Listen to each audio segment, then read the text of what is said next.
పైనున్న కనకదుర్గమ్మ, కింద ఉన్న కృష్ణమ్మ బెజవాడ వాసుల్ని కరుణించారండి.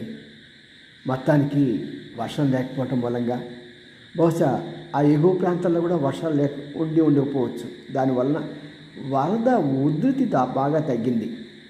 కృష్ణా బ్యారేజ్ వద్దే సుమారు నిన్న 11.4 ఇదున్న నీటి మట్టం ఈ రోజున 8కి వచ్చింది.